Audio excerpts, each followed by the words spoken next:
Seja bem-vindo. Hoje vamos mergulhar na história de uma das celebrações mais antigas e significativas da humanidade. Vamos entender a origem e o real significado da Páscoa judaica, a Pessah, através de 3 pontos fundamentais baseados nas Escrituras. A festa foi instituída pelo próprio Deus através de Moisés. Ela celebra o momento em que os israelitas foram libertos de 400 anos de escravidão e opressão sob o domínio egípcio. A origem do nome revela o coração da celebração. No hebraico, a palavra Páscoa deriva de Pessah, que significa literalmente passar por cima, saltar ou poupar. A ira de Deus poupou as casas marcadas pelo sangue, resultando na libertação da escravidão. Refere-se à 10ª praga do Egito, quando o juízo de Deus passou sobre a terra. As casas que possuíam o sangue do cordeiro nos umbrais das portas foram poupadas da morte dos primogênitos. Este é o sacrifício da Páscoa ao Senhor, que passou por cima das casas dos filhos de Israel no Egito. Não era por merecimento, mas por causa do sangue. A casa que tinha o sangue não sofria nada, mas a casa que não tinha sofria com a morte do primogênito. Cada item na mesa da Páscoa conta uma parte da história de redenção. A celebração original exigia 3 elementos centrais. O cordeiro macho e sem defeito simbolizava a pureza e a vida entregue para que o povo fosse poupado da morte. Os pães asmos ou pães sem fermento representavam a pressa com que o povo teve que sair do Egito, sem tempo para a massa levedar. As ervas amargas serviam para recordar a amarga, a aflição e o sofrimento vividos durante os anos de servidão. Entender esses pontos é compreender como Deus agiu na história para libertar o seu povo por meio de sua misericórdia. Jesus é identificado como a realidade que os cordeiros da Páscoa judaica apenas simbolizavam, morrendo para tirar o pecado do mundo. Mas vamos entender como foi que isso aconteceu. Imagine-se em Jerusalém, no início dos anos 30, depois que Jesus nasceu. Vamos entender como tudo mudou tão rápido através da linha do tempo da Semana da Paixão. No domingo, a entrada triunfal. O rei humilde está entrando. Jesus entra em Jerusalém montado em um jumentinho. Parece uma coisa simples, mas este ato cumpre o que foi dito pelo profeta Zacarias sobre um rei justo que traria salvação. Todos entenderam. A multidão o aclama com ramos e cânticos. Gritam, Hosana! Hosana quer dizer nos socorra, no sentido de nos lidere contra Roma e seja o nosso rei, o filho de Davi. Eles entenderam que ele era o filho prometido, aquele que reinaria eternamente, a casa de Davi. No fim do dia, Jesus observa o templo e se retira para Betânia. Na segunda, no caminho, Jesus amaldiçoa uma figueira estéril, simbolizando a falta de frutos espirituais de Israel. Ela seca, mostrando que ali estava sendo feito um ato profético. Depois faz a purificação do templo. Jesus expulsa os cambistas, denunciando que a casa de oração se tornou um lugar de desordem. Na terça, Jesus enfrenta líderes religiosos que tentam armar ciladas para prendê-lo.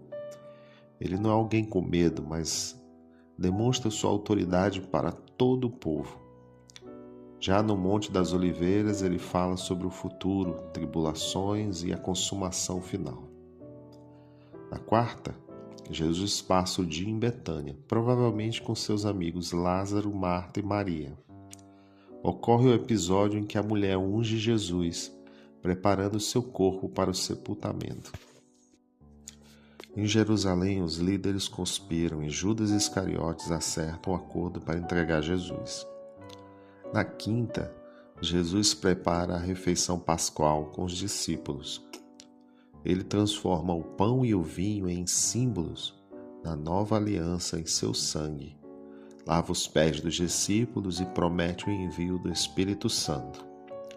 No jardim de Getsêmani, ele enfrenta profundas angústias e se submete à vontade do Pai.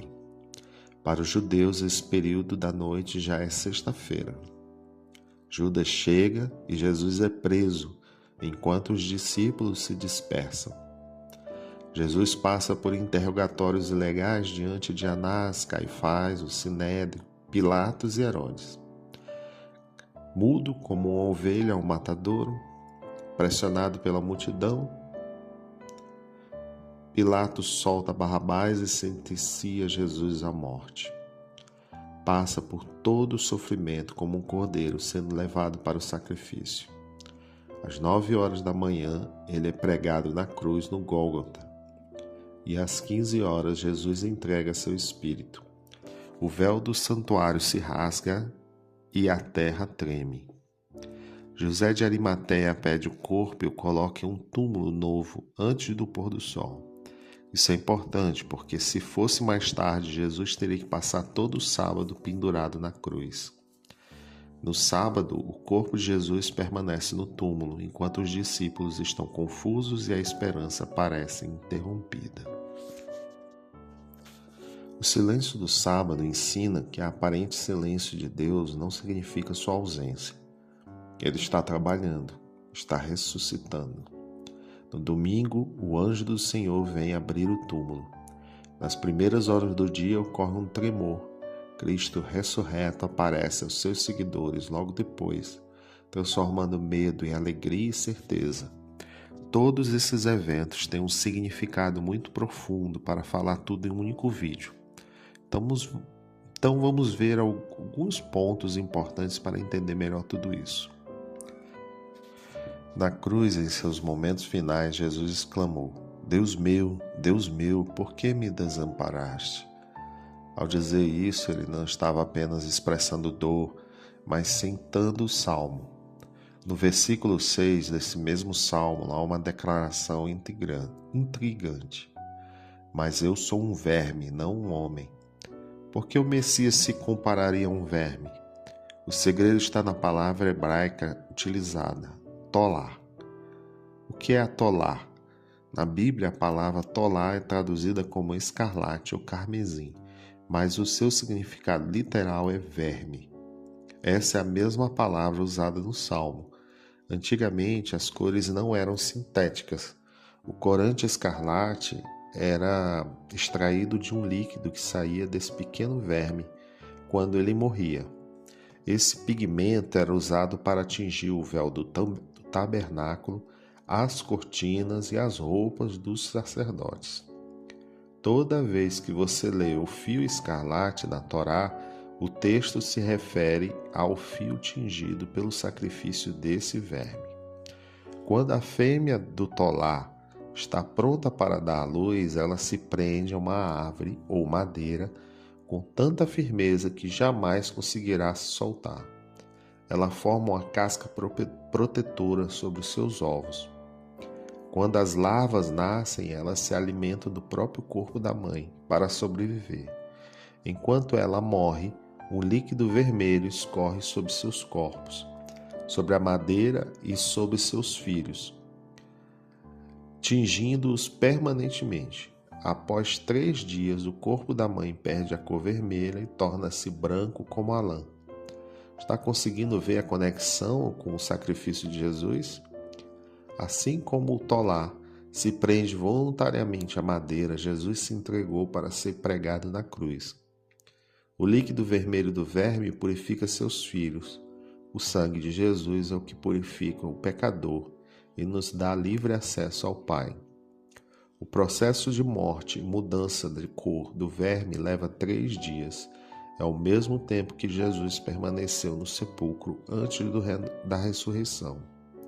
A transformação do verme escarlate para branco remete à promessa de Isaías. Ainda que os vossos pecados sejam como a escarlata, eles se tornarão brancos como a neve. Jesus é o verdadeiro Tolá. Ele se tornou esse verme humilhado e desprezado para que seu sangue pudesse tingir a nossa história e gerar vida eterna em nós. Um outro ponto importante é o aficomum. No início da ceia de Pessah, 3 pedaços de pães asmos, ou matzah, são colocados à mesa. O pão do meio é retirado e quebrado.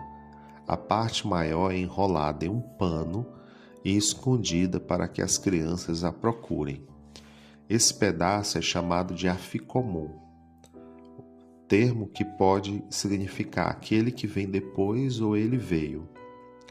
A ceia só pode ser encerrada quando o aficomum é encontrado e trazido de volta, representando o ápice da alegria. Esse ritual aponta diretamente para Jesus. Ele tomou o pão e o partiu, simbolizando seu corpo entregue e perfurado por nós. Assim como o aficomum, Jesus foi quebrado na cruz, enrolado em pano gelinho, escondido em um túmulo e resgatou a alegria do mundo ao ressuscitar no 3º dia. Outro símbolo é o cálice da redenção, a nova aliança. Em meio a uma ceia tradicional de Páscoa, bebe-se 4 cálices de vinho, cada um representando uma promessa de libertação de Deus no Êxodo. Os registros indicam que Jesus tomou o cálice logo após a refeição, que na ordem judaica é o 3º cálice. Na tradição, esse 3º cálice é chamado de cálice da redenção.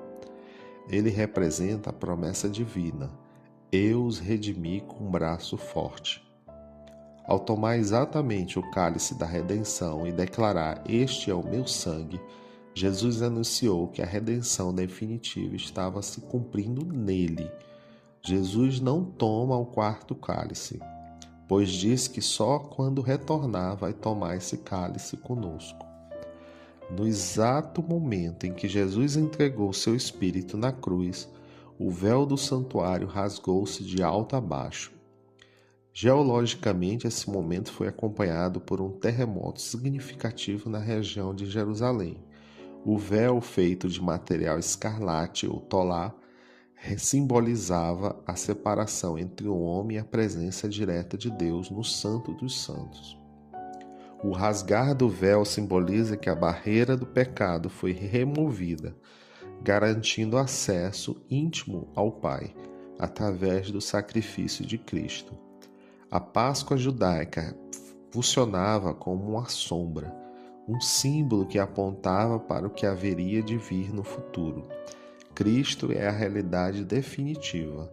Ele é o nosso Cordeiro Pascal, que foi sacrificado de uma vez por todas.